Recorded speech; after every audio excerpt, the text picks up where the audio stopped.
If you're looking for the most expert advice on Amazon interviewing on YouTube, then you found the right channel. Stick around.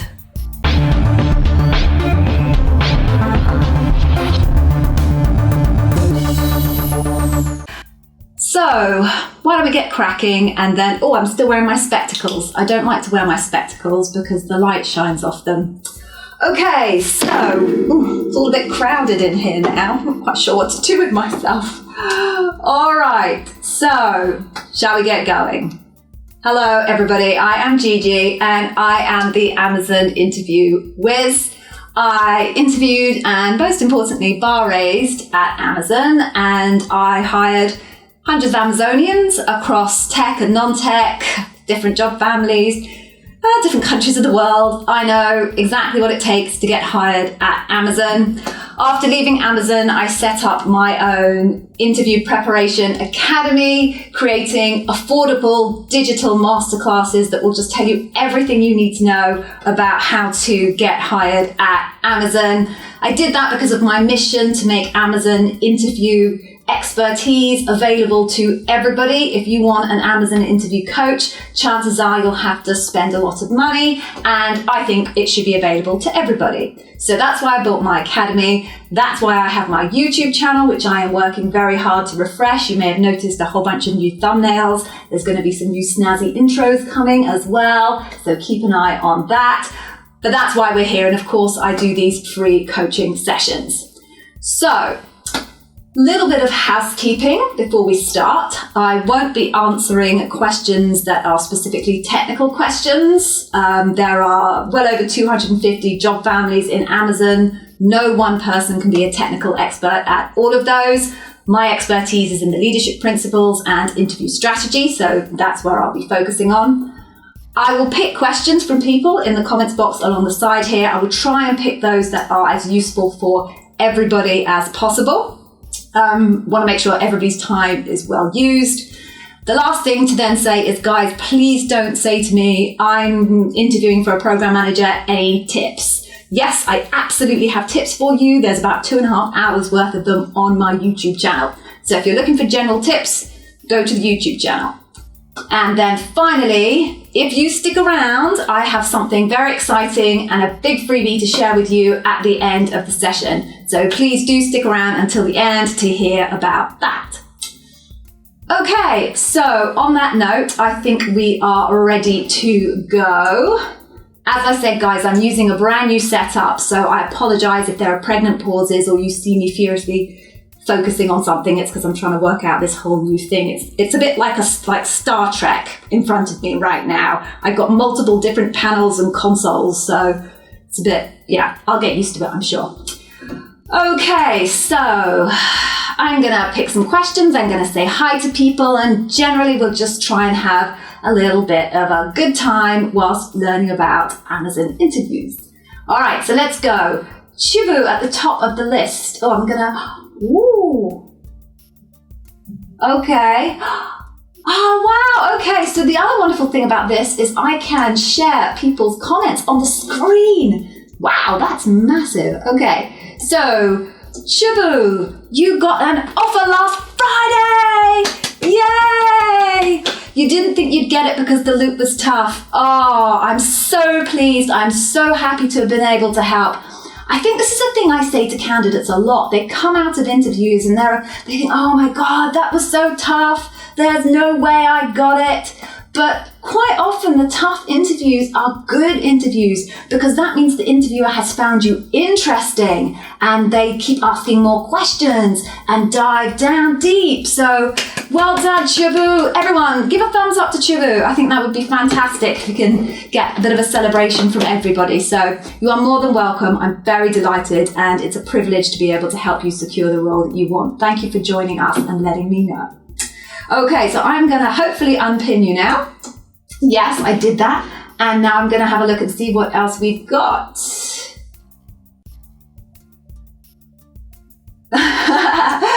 Jeannie, your loop is today, all day yesterday.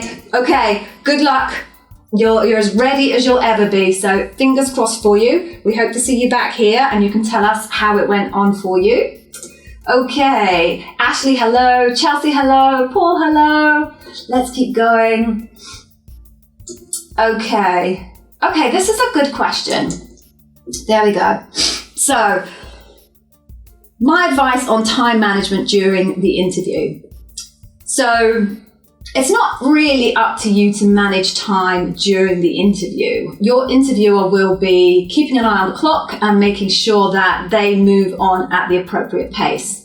The best thing that you can do is when you are doing your preparation and you're planning out your examples, that you feel good that you can share your situation, task, action, result in a meaningful amount of time. So there's lots of debate whether that should be 3 to 4 minutes or 7 minutes or whatever it is, but you just have to present your data with all of the behaviors that you believe are important. And if it takes you 7 minutes to talk about those behaviors, that's fine. If it takes you only 4 minutes to talk about those behaviors, okay, you've got less behaviors, but that's right for you. So plan your time, practice delivering your questions, and get yourself more or less into that either 4-minute bracket or 7-minute bracket.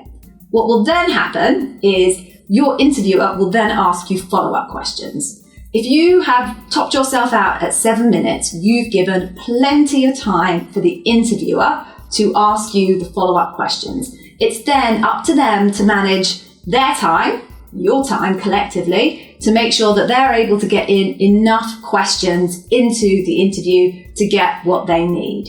So I would say it's not up to you to manage time. Just be really well prepared with your structured answers. Not a lot more than, kind of the 7 to 10, that would be at the max for your kind of star examples. And then your interviewer will manage the time by asking you the follow-up questions. You need to focus on landing the information and the behaviors that you've prepared for. Okay, I hope that was helpful. I'm going to move us on. Okay, what else do we have here? Sorry, I've got hay fever as well, so I'm going to try not to sniff. And Mita, hello, welcome. Thank you for joining us. Don't think I've seen your name before, so you are very, very welcome. Arafat, I'm sorry if I pronounce anybody's name wrong. You're new here, welcome. Thank you very much for joining us. Avik, hello, welcome. Thank you for joining us. Okay,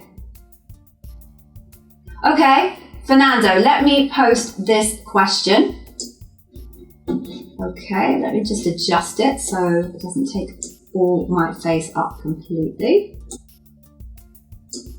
Okay, so one of your best cases is very technical, and you'll try to explain it as simply as possible, but you still need some technical detail to explain the innovation part. How do you suggest you handle it? Practice. Okay, find yourself someone who knows nothing about the technical nature of the thing you need to describe. Build your plan for how you would describe this with your situation, task, action, result, and present it to that person. Go through it with them as if they were the interviewer. And then get their feedback. So what were the bits they didn't understand? What were the bits where they got lost? What were the bits where actually it made perfect sense to them? Do the practice with that individual and get their feedback. And then based on their feedback, you can refine it, simplify it down, cut out bits that maybe don't make sense to someone, and then you realize actually you don't need them. And once you've done that, practice on somebody else. Don't practice on the same person because they've already got a whole amount of kind of background experience with it. Find somebody fresh, a new victim, and practice on them your new refined version. And what you want to get to is that person to be able to say to you, yes, I broadly understood what you were talking about. Here's my playback of your example to me. That's what it sounded like to me. And if what you hear back is effectively what you were hoping the interviewer to have heard, then you know you've got the right balance between the technical and the behavioural. Ooh, you might have heard that. There's thunder where I am. My dog will start barking in a minute. Okay, so I hope that was helpful. And like I said, a lot of when you're trying, my dog's just arrived. Look, I don't know if you can see there. She is there. She's scared. How embarrassing.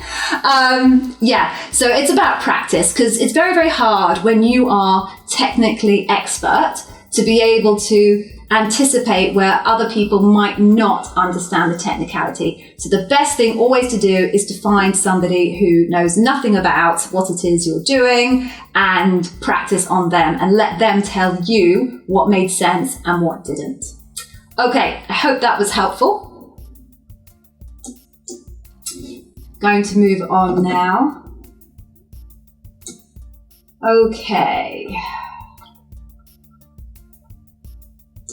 Okay, Juna, I'm going to post this. Okay, so you had your first panel interview today. The call only lasted 30 minutes and they didn't ask a lot of follow-up questions. Is this a bad sign? So I'm going to assume it was a 45-minute interview rather than an hour interview. Do ping a little bit further down if I've made the wrong assumption there. So it's actually quite hard to tell you whether it's a good thing or a bad thing, because the truth is it could be either way. You could either be in a scenario where the interviewer got everything they needed, your answer was crisp, concise, you gave them all of the behavioural information that they needed, and after that it would have just been filling time. And some interviewers are happy to fill time, others aren't. If they got what they needed, some are very happy to just close off and move on. On the other side, it is possible that they may have been having an experience with you where they felt they just couldn't get the information that they needed and they abandoned the interview. Now, I have to say, Juna, I think that is really unlikely. That might happen in early rounds, and I have to say, I have, as an interviewer, abandoned interviews early on where I felt it was a complete disaster and no point in carrying on. I think that's very unlikely. If you've got all the way through to panel, chances are you're a strong candidate who can present themselves well in interview and land good behavioural data. So obviously I can't tell you for sure whether it was a good thing or a bad thing, but I think it's unlikely it was one of those catastrophic bad interviews. More likely they got what they needed, they were happy, and they decided to give you and themselves the time off. I do apologise if you can hear the rain smashing down against my window here. Okay, I'm going to move on then, Juna. I hope that was helpful to you and helped maybe assuage some of your nerves. Let's move on then. Okay. MTA, don't know really how best to pronounce that, but there we go. Okay, let me just make this a little bit smaller. There we go. Even I can read font that size. Okay, you love my content and you've been using my masterclass. Thank you. Great, I'm glad you're enjoying it. Don't apologise about asking a question. Are phone screen answers considered in the panel debrief? Sorry, that's my dog knocking the table. They're not considered in the panel debrief as specific evidence for the decision in debrief.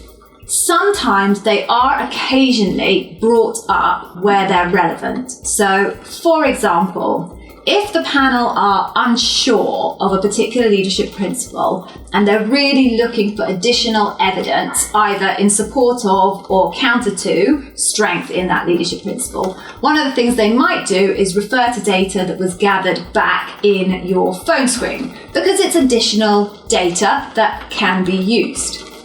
It's really only in those instances where really they're going to fish back into phone screen data, because really the purpose of the phone screen is to get you to where you are now.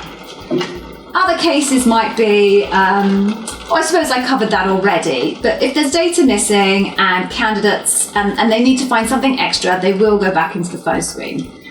The other time it might be referred to, and maybe this is the point that you're after, is if a candidate has used exactly the same examples repeatedly through phone screens and into the debrief, somebody at debrief will notice that, because everybody who's interviewing you at panel should have also read your feedback from your previous interviews. So it might be referenced in debrief simply because someone has noticed that you've been using the same examples repeatedly. But its core purpose is not to be used as evidence in the debrief. Its core purpose really is to get you past that round and on to the next. Okay, I hope that was helpful. Right, 1 second. Moving on then.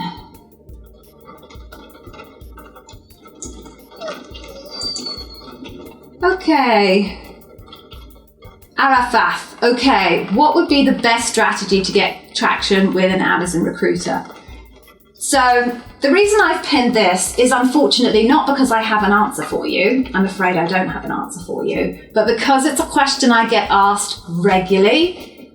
Candidates understandably see the recruiter either as a barrier or struggle to get hold of them. Now, there's no one particular strategy that's going to get you a response from a particular recruiter. Everybody's different, right? They have different workloads, they have different focuses. Sometimes what will happen is a recruiter is very focused on a role and then another role is prioritized over that one, and their leadership have asked them to pivot their attention and focus on this other role. So what will happen there is they may just deprioritize the role that they're working on to focus on this other one. So really, I think I'm going to sneeze, I'm sorry. Really all you can do is leverage the contact channels that you have with the recruiter. Use email. If it's a pooling email, then you're going to have to use the pooling email, but there's no magic solution to getting hold of a recruiter. If they're focused on your rec, your job, they'll be focused on it. If they're not, I'm afraid, other than sending them emails once in a while, there's not a lot that you can do to get traction with them. Sorry, but it's just a painful truth. Okay, moving on then.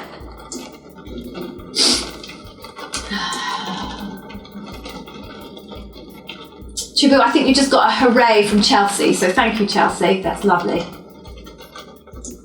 Aww.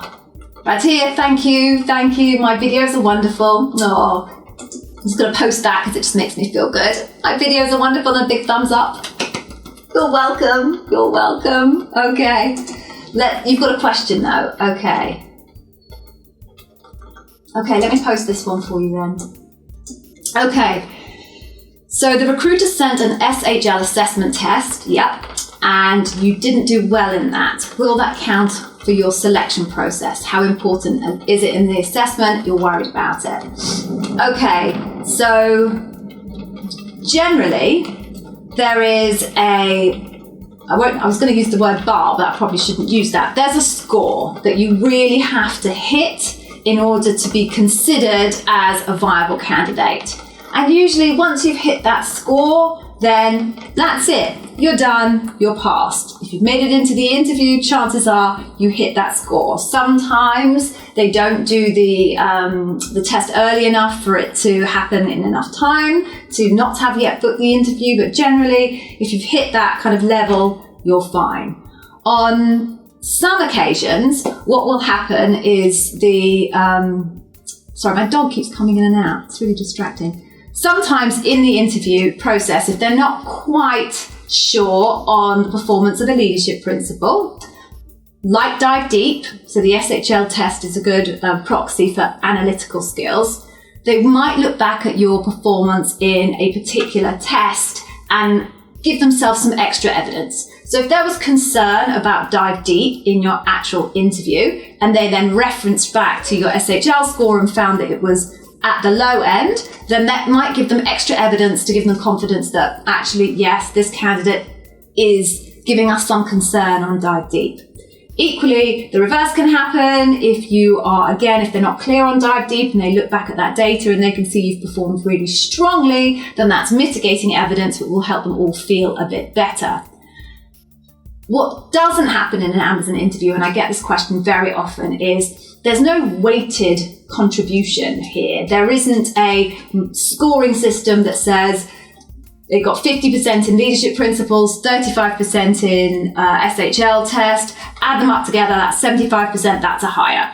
It just doesn't work that way. They're very independent in terms of their test and the purpose of them in a test. So if you didn't do fantastically, then you need to make sure you absolutely ace your leadership principle questions and that part of the process, so that there won't be any need to go back and refer to that SHL test. If you didn't pass and you didn't hit the pass mark, then your recruiter will let you know. But try not to worry. Okay, so I'm going to close that one down. I hope that was some help to you. Ashley Green, okay. How can you demonstrate that you insist on the high standards if you've never held a managerial role? So insisting on the high standards has absolutely nothing whatsoever to do with management. It's about your own personal standards. So I'm going to take this way outside work just to give you a point, illustrate the point for you, Ashley Green. So insisting on the high standards. I cleaned my bathroom this morning. And when I clean my bathroom, I get down on my hands and knees. I have my spray in one hand and my paper towel in the other, and I'm on the floor spraying and getting right in under the cracks, right? Because I want to be sure that my bathroom floor is glistening. My partner, on the other hand, bit of a hoover, that's it. I'm a natural insist on the high standard person. I want to do everything as well as I possibly can. So when it comes to work, that same philosophy can apply to anything. So I'm going to make up an example here, Ashley, and I'm sure it's not going to be right and reflect the way you work, but hopefully it will help. Imagine there's a spreadsheet that your team uses, and let's say it's really manual, and you have to every single time code in something, and it becomes a bit of a mess. It looks messy. There's no formatting. There's different fonts everywhere. Nobody's boxed anything up in nice grid lines, and it's really hard to work with and you hate it. Well, actually, you could take that spreadsheet and you could just tidy it up. You know, you could align all the fonts, you could make sure all the boxes were the same size, you can make sure everything has a nice border around it. In that context, you have insisted on the high standard because you thought that spreadsheet was just not good enough. It wasn't easy to work with, and it wouldn't have taken a huge amount to make it look materially better. So that's what you did. Now, that's got absolutely nothing to do with management at all. That's just about you looking at something, anything, and deciding you're going to make it better because you don't think it's good enough. So think back into your career, Ashley, at any point where you felt something wasn't good enough and you decided you were going to go and make it better. Doesn't have to be management. System, process, tool, anything like that will work. You just need to make sure that it's of the right scope and complexity for the role that you're applying for in Amazon. I hope that was helpful. Actually, can you give me a thumbs up? I like thumbs up when I'm hitting it on the nail for people, Ashley. So give me a thumbs up if that makes sense to you and I have helped assuage your concerns. Okay. Oh, okay, there's a big string here, so let me just read this string.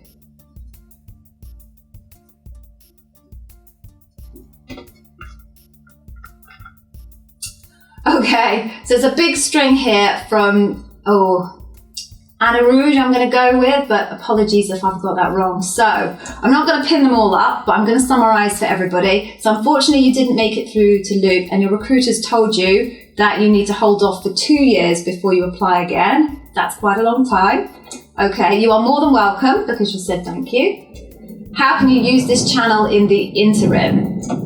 Okay, so I will continue to post content constantly. I'm amazed at how much content that I've been able to create over the course of the year. So keep coming back. There will be new content. It might be worth joining every once in a while and just listening in. People will have new and interesting questions in the live. So stay connected. I will keep doing this. If you guys still need me, I will still be here. Okay, so that's that one. I'm sorry it didn't work out for you this time. Loads and loads of people try multiple times before they get roles in Amazon. It's a really tough process. So please don't feel bad. Only about 1% of people who submit their application at Amazon get hired. So it's really tough. So please take all your learnings, take your 2 years, go and get some great experience somewhere else, get some big projects, and then come back ready to absolutely nail it. Okay, so moving on then. Ooh, just a big jump there.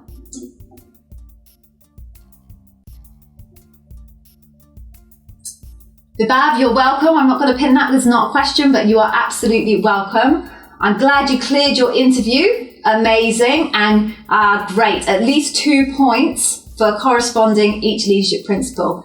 Well done. Excellent. Good student. Okay.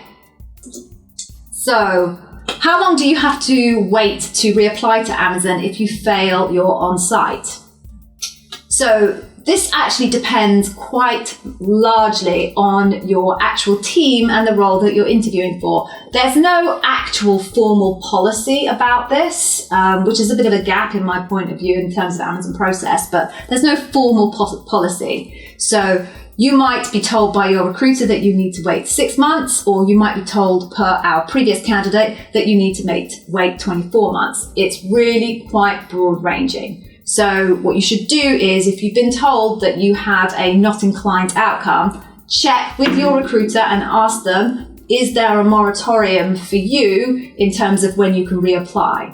That moratorium isn't systems driven, so there's no flag in the system that says Avik cannot reapply and automatically spits out your resume if you apply before that period of time. It's not systematic. But what will happen is that your recruiter will write notes basically on the system called Hire. And then the next time you submit your resume and a recruiter looks at it and then calls up your data on the system, they'll see that note from the recruiter, they'll see the date that it was written, and they'll work out the difference between the two. So as I say, if you've had a not inclined, or if you end up having a not inclined, you need to just check with your recruiter as to whether they're going to propose a moratorium for you or not, and if so, how long is that moratorium? Okay. Thank you for the question, Avik. I get that one quite regularly.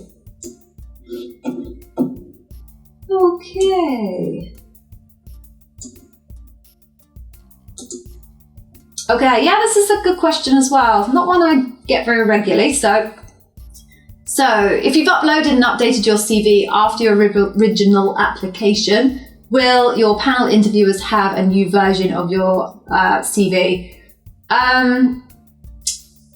It's a bit hit and miss, actually. So in theory, yes, but my experience has been that sometimes I've ended up with an old version of the candidate's resume.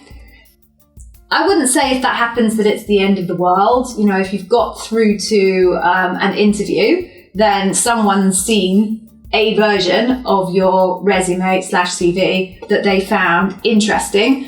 And what they'll do is, if they ask you to talk them through your resume, you can just say, can I just check?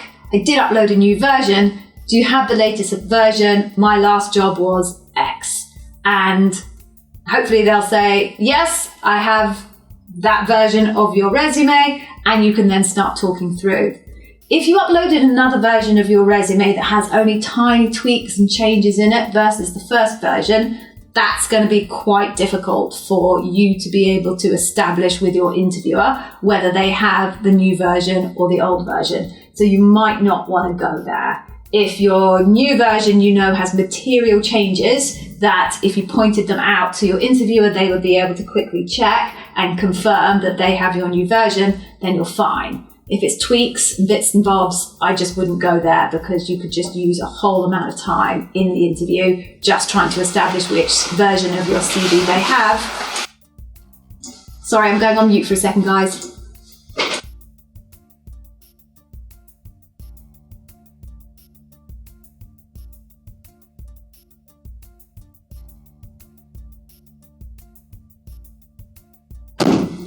Sorry about that. Okay.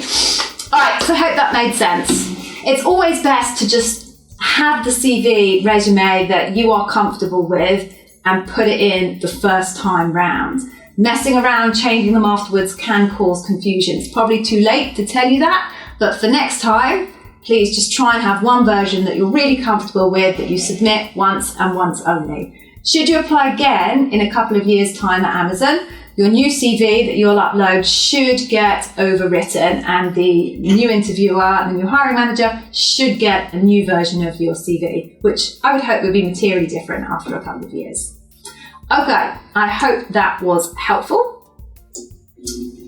Okay,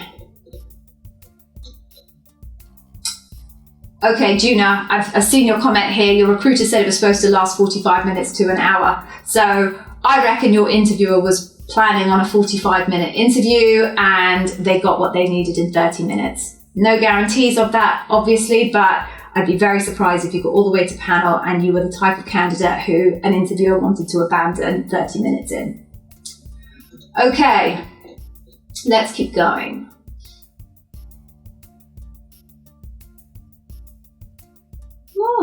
Chelsea. So, Chelsea, you've got a 3-hour final interview tomorrow. You were recruited through a college recruiter and somehow was able to skip the phone interviews. Is that a good thing? I suspect it's just a process thing rather than a good thing or a bad thing. There is a standard kind of process for Amazon, which is you have, increasingly, you have the online assessment, then you have phone screens, which are no longer phones, right? They're usually over VC these days, but early rounds, that's called them. That could be a round 1 and a round 2, or it can be just a round 1, and then you can go to loop. Now, there's quite a lot of variation actually in that. Some teams do the online assessment, some don't. Some teams do 2 early rounds, some only do 1. So it may just be a process thing, Chelsea, that the way that particular process flow is working is that the recruiter does a lot of the heavy lifting that might replace the early rounds, the phone screen rounds, and based on their assessment, can take the candidate straight to loop. So, as I say quite often to candidates, don't worry about it. You've got to think about the things that are in your control versus the things that are not in your control. And how many interviews you have is one of those things that is definitely not in your control. So I would say to you, Chelsea, just focus on your loop and making sure that you do the very, very best you can on your loop. These other things, they're out of your control and therefore not worth worrying about. Okay, I hope that was helpful. Moving on, what else have we got? Good question, Davi. Okay. Yeah, good question. So my recruiter finally booked an interview with a hiring manager. I get the sense that that's taken a while then. Is it okay to disclose that you're fairly advanced in other applications if the interview goes well? I would actually disclose before you even have the interview with your recruiter that you're fairly advanced with other applications. Number one, because it just makes sure that your recruiter knows the status quo. Transparency is really, really important in the interview process. It sounds like from what you've said that it's been a little bit of a challenge to get your interview booked in the first place. So that will have meant a bit of aggravation for your recruiter trying to get that in the diary. So if you could give your recruiter that extra piece of information so that they know you're pretty well advanced with other organizations, they can use that information to try and speed up the process the next time should you make it through the interview process. When you share that information with your recruiter, I wouldn't share it with your interviewer. That never really lands particularly well in the interview, but I would definitely share it with the recruiter.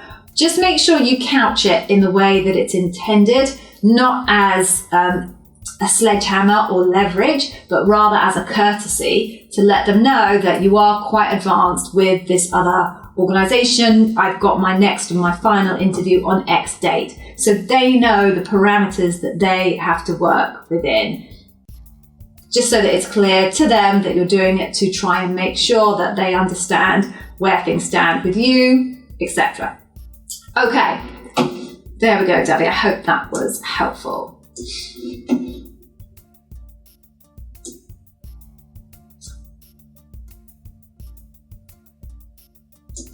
Okay, yeah. Asal. Welcome, Asal. I don't think I recognise your name either, so maybe this is your first time. Welcome, welcome. Thank you for joining. If you have him before and I haven't noticed you, I apologise. Okay, you're having your loop for a BIE L5. I love BIEs. Honestly, they're always my favourite people in Amazon. I had lots of favourites, but such a great discipline, amazing people.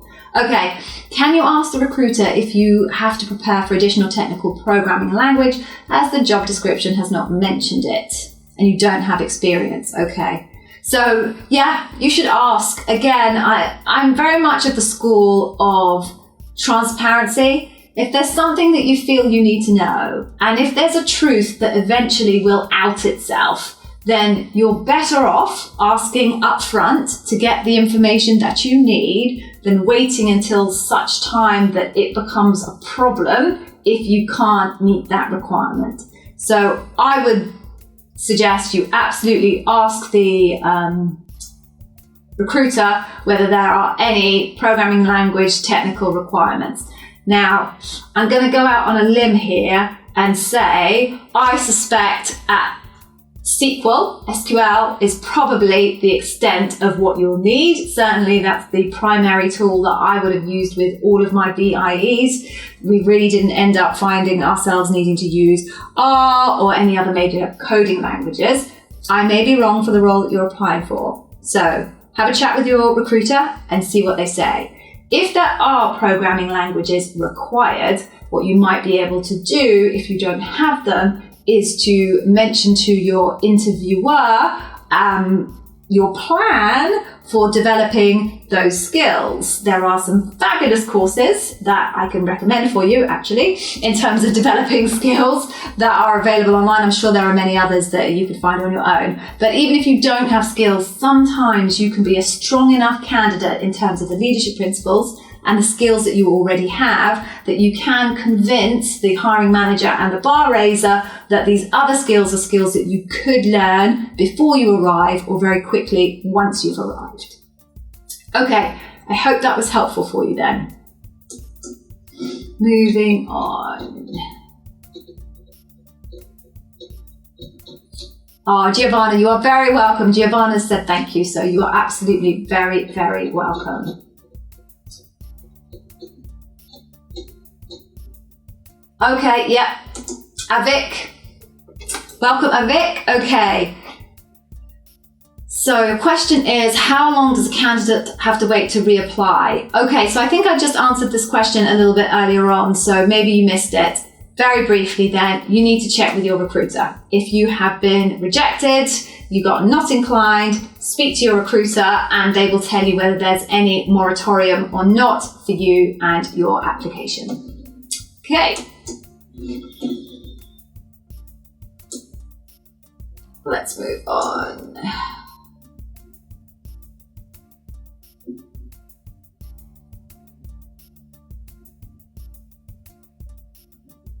Okay, so Giovanna.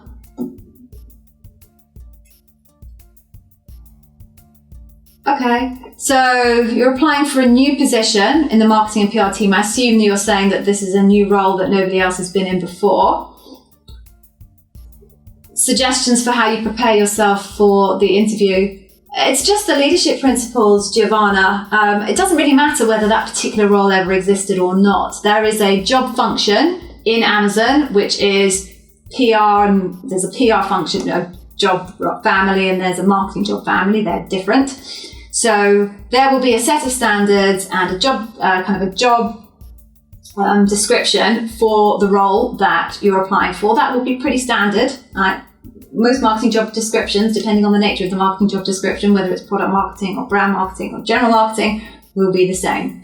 So look at your job description, deconstruct the key leadership principles by reading the job description really closely and knowing the leadership principles and the different facets of the leadership principles, which of course you can learn from my leadership principle masterclasses, but shameless plug.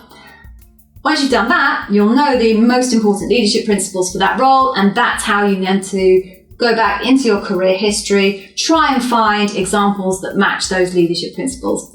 And that's it. I mean, I massively simplify it, but it's no more complicated than that. It doesn't matter that this is a brand new role in the organization, because nuances might be different, but I can guarantee you there are hundreds, even thousands of people doing a role that is 98% the same role as you're about to go into. Okay, I hope that was useful as an answer for you, Dad. Moving on.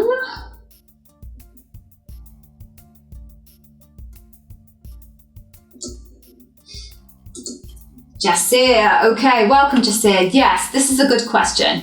So you failed a leadership principle interview a few ago. I'm going to assume that's months, given the rest of the question. And you've got another one coming up this week. Will your interviewer see that you failed a leadership principle interview recently? Yes, they will. So all of that information is available on Hire, which is the system that everybody uses. So it's there. Now, what the system doesn't do is automatically flag to anybody looking at it that somebody has had an interview relatively recently and passed or failed. You actually have to do quite a bit of digging to see what that candidate's history looks like and what the outcome of their history looks like. So that information will be available to them. Whether they've actually done the digging and unearthed that information is something different. It's not necessarily a bad thing if you see that a candidate has not passed a loop before. Generally, you'll look at it and you'll ask yourself, well, what was the role that they were applying for? Is it very different from the role that I'm working on with them today? If it is, okay, maybe not such a problem. You can also look at the details in the notes and why they failed. If what you see is notes of saying, actually, they were really close, but not quite the right person for this role. Again, you'd look at it as a hiring manager interviewing a bar raiser and go, okay, I can see where there might be wiggle room for this role. The only time I ever got hugely concerned when looking at a candidate's history and seeing that they've had a failed or not inclined interview prior to mine is when I was looking at something that was really, really similar to the role that I was interviewing them for. If it was a product manager at a certain level that they were applying for then, and they're applying for a product manager at a certain level, the same level now for me, then I'm starting to ask questions. So hopefully that was useful to you. Again, it's another one of those things that's unfortunately completely out of your control. So my suggestion would be just try not to worry about it. Focus on the interview, focus on this interview, and don't worry whether they can see the stuff from the past. Okay, let's move on. Oh, this is a big old string. Okay, give me a couple of seconds, guys, just to read through this string, and then I'll be back.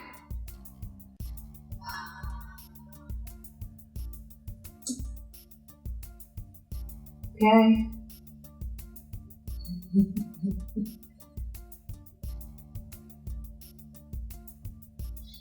Okay, right, so I've read the whole thing, but I'm just going to pin this part of it. Okay. And I'm going to summarize this up to how deep in detail should you go into for the writing exercise. The rest of this story goes on to tell me that there was a very large project that went on for a number of years, and that's the focus of this writing exercise that Arijana is talking to me about. So I'm going to break this into two parts for you. I'm going to talk to you about what you do when you have a very large project that goes across a number of years, and then the writing exercise. The best thing to do if you have a very, very large project that goes over a long period of time is to pick a chunk of time. If you try and tell a massive story that goes across a 2-year period, you're going to have to tell it at such a high level of detail that when somebody's listening to the story, they're just not going to see anything in terms of the behaviors and the information that really they're looking for. And I'm talking specifically about interviewing at this point. I'll come on to the writing sample in a second. But generally my advice is if you have a massive project, the best thing you can do is chop it up into little chunks, or you would have to talk at such a high level that it's not going to give an Amazon interviewer what they're looking for in terms of assessing your behaviors. Okay, writing sample. The purpose of the writing sample is less to assess behaviors and assess a candidate's performance against a leadership principle. That's in there, but it's much more about actually, can the person write? Can they write specifically, clearly, concisely? Can they tell a story in 2 pages? And the limit is 2 pages. So for your question, if you cannot write your story in only 2 pages, then don't use that story. If you can't chunk that story down into smaller parts to then fit the limit of 2 pages, don't use that story. The whole point of testing your writing skills is, can you tell a story in a 2-pager? The most important document in Amazon is called a 2-pager. Lots and lots, almost most decisions in Amazon are made by someone writing a 2-page document and sitting in a room with a whole group of people to discuss it. That's why they test you on a 2-pager, because they want to know, can you create a clear and concise, specific document that tells a story with a clear narrative and a payoff at the end. So if you can't fit that example into 2 pages, don't use it. Okay, I hope that was helpful. Moving on then.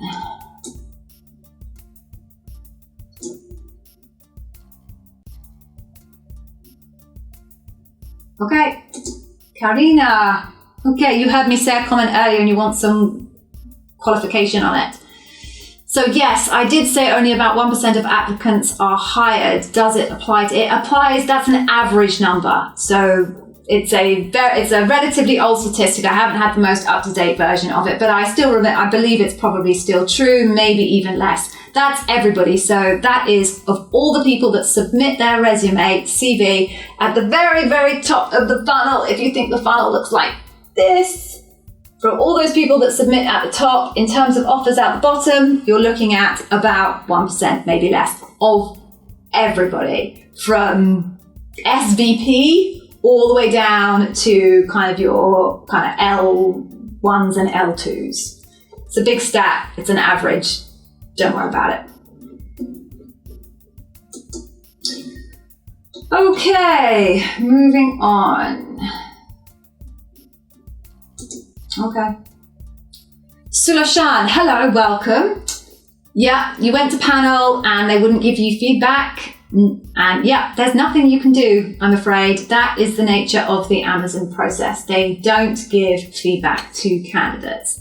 There are 2 primary reasons why that is. One is a little bit folklore-ish, but I believe it seems plausible to me, which is apparently they used to provide feedback until a point where a couple of people got a little bit litigious because they didn't like what they heard, and therefore that was not a good thing for the shareholders. The second thing that I'm hugely supportive of actually is that as an interviewer at Amazon, you want to feel 100% confident and comfortable giving your absolute honest feedback about a candidate. If I felt that that feedback was going to find its way directly to the candidate, they're on a loop of only a few people, right? So assuming it's a loop of 4, 25% of the chances that I said that. We all have public profiles. One thing that we definitely don't want as interviewers is to find ourselves in a position where our public profile is undermined by an unhappy candidate. So by not providing feedback, Amazon, number 1, makes sure that from a legal standpoint, they're in a good place. And number 2, they protect their interviewers and that their interviewers can feel confident to share the absolute truth about how they feel about a candidate. So there's nothing you can do about that. You're not going to get any feedback. What I do say to candidates, and I have a video about it on my YouTube channel, is because you're not going to get feedback, what you really should do is when you come out of your interview, write down everything that you can possibly remember about the interview and then walk away. And over the course of the next 24 hours, things will pop into your mind. You'll remember somebody asked you something, or you remember that you said something. Write those down as well. What you'll then have is a really, really comprehensive record of your own interview. At which point you can then sit down and read that record and ask yourself, what do I think I could have done better? What do I think I did really, really well? And create your own feedback for yourself that if you do get passed on to the next round, you can then use in the next round. Or if you don't, you can take it as a learning for your next interview. But that really is the only thing you can do, which is gather feedback for yourself. I do have a video about it on the YouTube channel, so by all means, go and have a look at that video. Okay, moving on then. People have reacted to it before. Okay, so Saruf, your recruiter has requested 30 minutes in addition for an informal discussion apart from the final loop. My thoughts. Okay, so I would suggest that this is a bit of a preparation call with your recruiter. They want to probably have a chat with you about compensation, and what if you haven't had that conversation yet, they'll probably cover it there.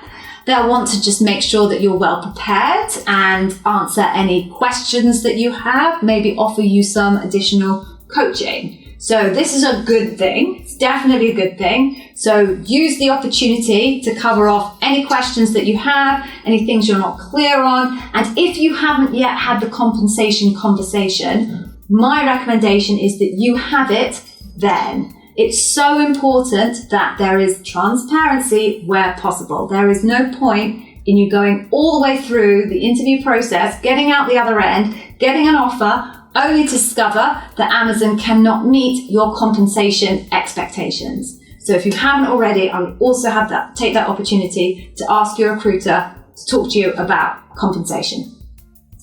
Okay, I'm going to move on then.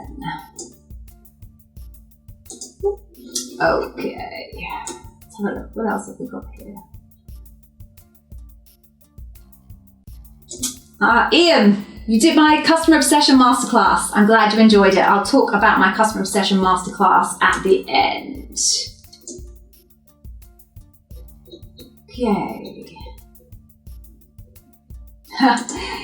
Diego, strategies for studying the leadership principles. Well, Diego, there's only one strategy that I'm going to recommend, and obviously that is signing up to my leadership principle masterclasses at the Amazon Interview Biz Academy, where you'll find everything you need to know about the leadership principles at only $15 per course. But that side, shameless pitch aside, there's a ton of resources online about the leadership principles. Amazon has their own content, which is really strong. So you can go to Inside Amazon on YouTube. You can go to the jobs site on Amazon, where they also have a whole bunch of prep documentation there.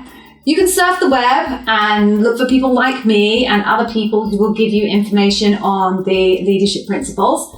Generally, it's relatively high level. What I try to do is really break it down and construct it into very manageable chunks and help you bring it to life.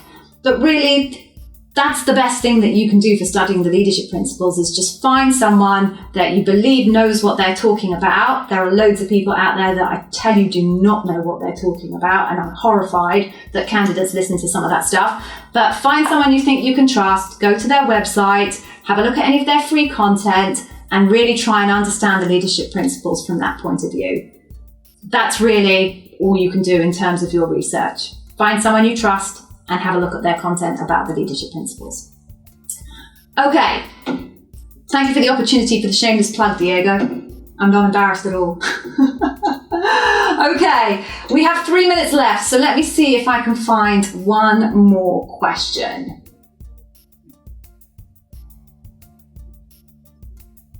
Okay.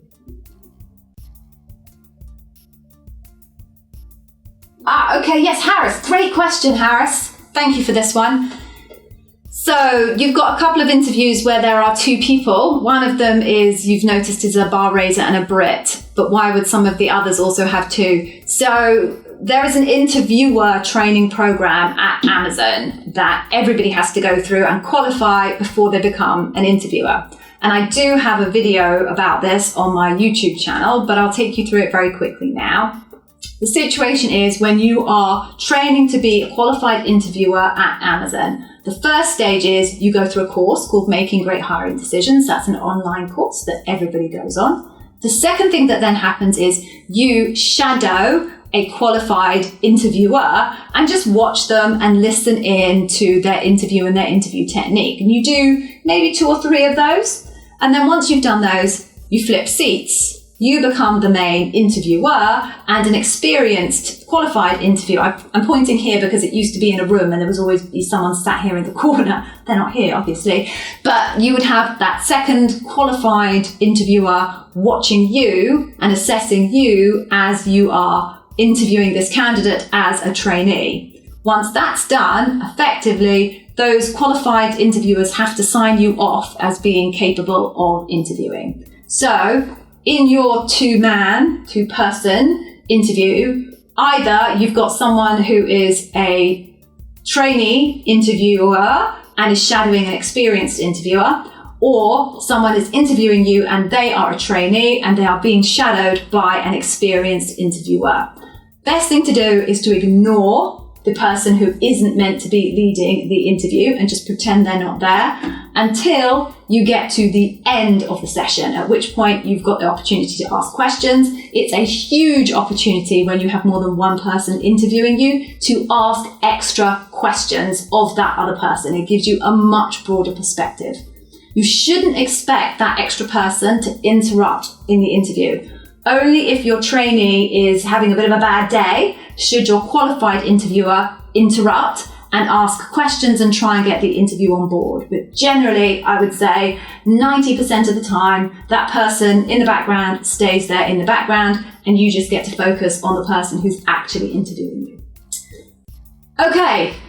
So we're pretty much at time now, guys. I did say that I would, at the end, tell you about an awesome freebie that I'm going to give you. So let me tell you about that. So as I mentioned at the beginning, I run my own interview academy with digital courses. One of my digital courses, the Customer Obsession Masterclass that Ian was talking about earlier, I'm offering completely and utterly free. I do this because obviously I want you to try it and I want you to love it like Ian and invest in the rest of my courses. That's the ideal for me. But I also offer it because customer obsession is the most important leadership principle in any role in Amazon. And if you can land that one, you're off to a very, very good start.